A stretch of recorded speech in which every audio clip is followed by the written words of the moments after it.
Pemirsa, polisi meringkus sindikat pencuri sawit di kawasan Bayung Lincir, Sumatera Selatan. Pemilik perkebunan rugi puluhan miliar rupiah.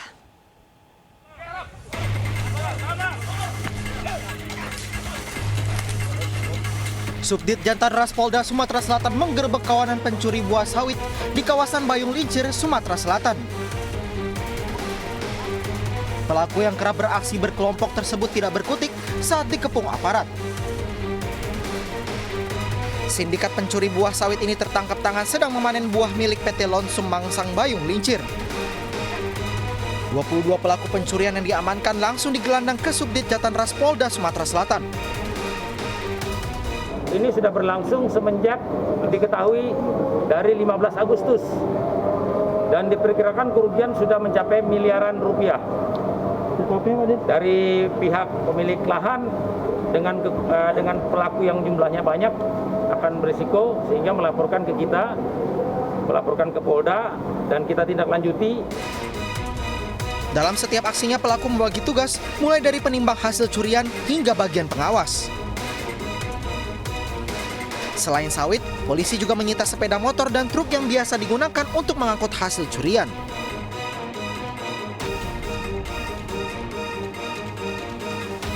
Dari Palembang, Sumatera Selatan, Firdaus, iNews melaporkan.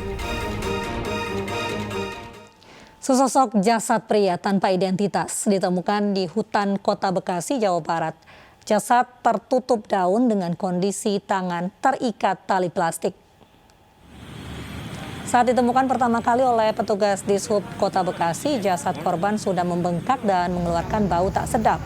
Dari hasil olah tempat kejadian perkara dan identifikasi petugas Polres Metro Bekasi Kota, jasad diduga merupakan korban pembunuhan. Jasad korban dibawa ke Rumah Sakit Polri Kramat Jati, Jakarta untuk diidentifikasi dan memastikan penyebab tewasnya korban. Hari ini kita menemukan sesosok mayat laki-laki. Untuk identitas kita belum ketahui. Saat ini masih dalam proses otopsi di Rumah Sakit Polri Kramat Jati. Untuk yang lain-lain nanti akan kita lakukan penyelidikan terhadap penemuan mayat ini. Kita doanya aja biar bisa segera terungkap. Seorang pria meninggal dunia diduga dianiaya satpam salah satu rumah sakit di Jakarta. Polisi memeriksa 10 saksi termasuk petugas keamanan rumah sakit.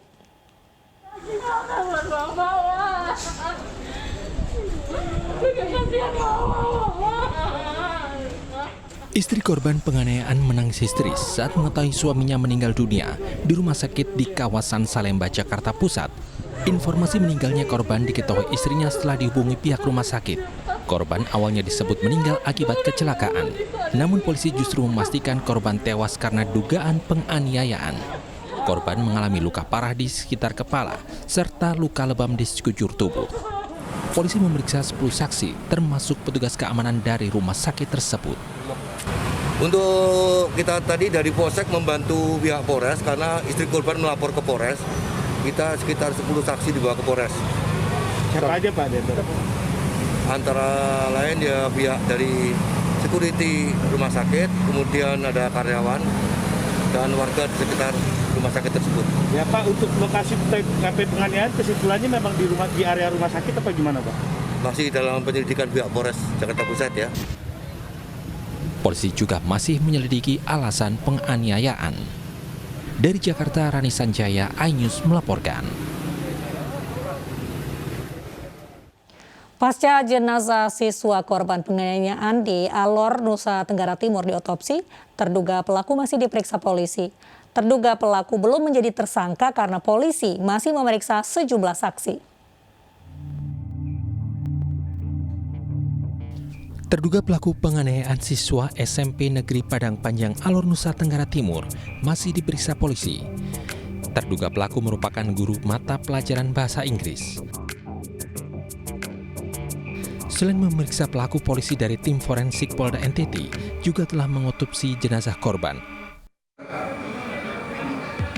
Terduga pelaku belum ditetapkan sebagai tersangka karena polisi masih menunggu hasil otopsi maupun tambahan keterangan saksi. Pelaku masih belum kita tetapkan sebagai tersangka karena masih ada beberapa keterangan-keterangan saksi yang perlu kita dalami kembali, kita cari kembali karena saksi-saksi ini semua berada di Padang Panjang. Korban penganiayaan merupakan siswa SMP Negeri Padang Panjang, Alor, Nusa Tenggara Timur. Korban diduga dianiaya karena tidak mengerjakan PR. Pasca diotopsi, jenazah korban dimakamkan di Desa Padang Panjang, Kecamatan Alor Timur, Alor, Nusa Tenggara Timur. Dari Kabupaten Alor, Nusa Tenggara Timur, Dani Manu, iNews melaporkan. Cemburu melatar belakangi penembakan Bribtu HT oleh rekan sesama anggota polisi. Pelaku akan dipecat dan terancam hukuman penjara seumur hidup.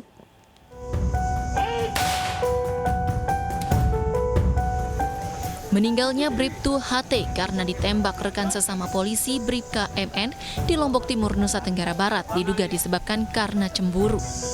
Dari penyelidikan awal, pelaku cemburu mengetahui korban chatting dengan istri pelaku. Kini riwayat percakapan pada ponsel korban, pelaku dan istrinya sedang didalami. Bribka MN sudah ditetapkan sebagai tersangka pembunuhan dan ditahan di Rutan Polda NTB. Tersangka terancam hukuman mati atau penjara seumur hidup karena dijerat pasal pembunuhan berencana. Catat, saya selaku Kapolda akan memproses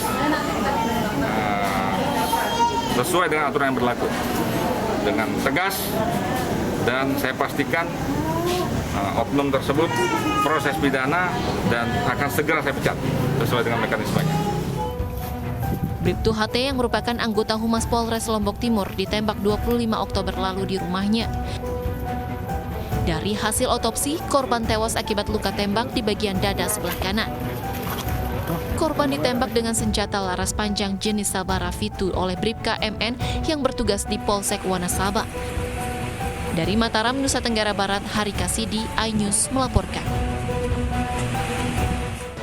2 penjamret tewas usai ditabrak korbannya. Informasinya sesaat lagi.